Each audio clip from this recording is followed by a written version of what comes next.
Welcome back to the Algebra 2 series, and this is a continuation from the last video on the law of cosines.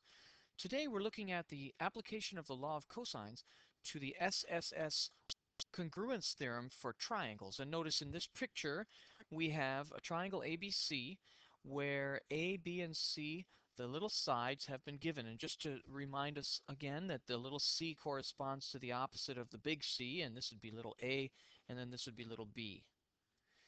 If we wrote out from alpha the law of cosines from the last video, we would get this, the a squared value. But notice in this case, we've been given a, b, and c. So we're actually going to try to solve for this guy right over here, cosine alpha. And rather than plug the numbers in and solve it with the numbers in there, I'm going to solve this little equation first. So I'm going to take that b squared to the other side. I'm going to take the c squared to the other side, and that's equal to negative 2bc cosine alpha. And I'm going to divide by that negative 2bc. And when I do that, I get cosine alpha over here. I've got a squared minus b squared minus c squared all over negative 2bc. And of course, that's quite ugly. So I would rather see that as multiplying the top and bottom of this fraction by negative 1 over negative 1 gives me the following. B squared, I'm going to rewrite this, b squared plus c squared minus a squared, and that's all over 2bc. Now that's a really slick formula because it helps me see that the problem itself is not hard to memorize. If I know that I'm solving for cosine alpha, I know which guy is being subtracted over here. It's the a squared. So I'll keep that in mind as I work my way through this one. And in this case, I'm just going to plug and chug all of these numbers. And in this case, we have a b value of 13, so 169 plus c squared, which is 81, that's 9 squared, minus 6 squared, 36, and that's all over twice the b times the c. So that's 2 times 9 times 13. Ooh, that's an ugly looking 3 there. And that's equal to the cosine of alpha. Of course, you need to know how to find the inverse cosine on your calculator, but the actual values here look like 214. I did this previously over 234. That's equal to the cosine of alpha. And so I get an alpha value after I do that in the calculator. I come out with 23.86 degrees. So that gives me a nice little angle. And when I come back to my triangle, I've drawn my triangle pretty accurately. That looks about right, about 23 degrees, 24. So let's put it in there as 23.9 degrees.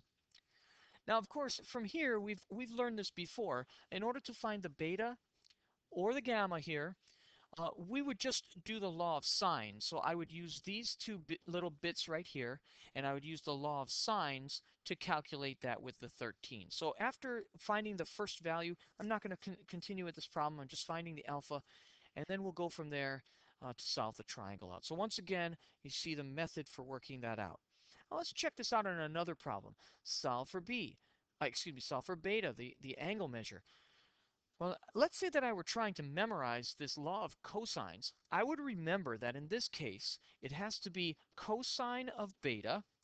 And because it's beta, I know the item that is subtracted is b. So very quickly, I've already memorized the formula. It's a squared plus c squared minus b squared. So that tells me what is being subtracted, and then it's 2 times a times c.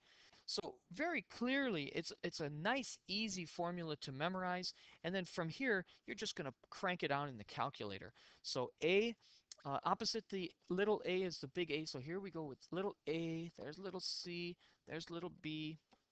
So I'm going to plug all these numbers in here. A squared, 121, c squared, 49, b squared, 144, and that's all over twice the a times the c, and that would be a times the c, 77. Okay, so that's 7 times 11.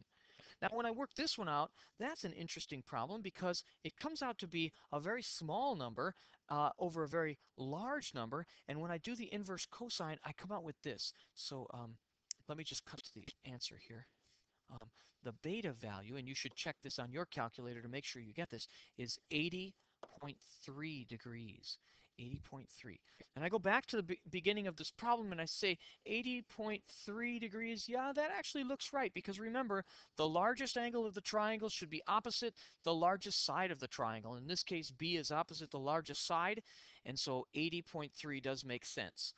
All right, so that's how we calculate an angle of a triangle based given the three sides. And in this case, we're given these three sides here, and then we calculate one of the angles using the law of cosines. And that should get you started on solving some of those triangles. After you've found the angle, then go ahead and use the law of sines to finish it out from there.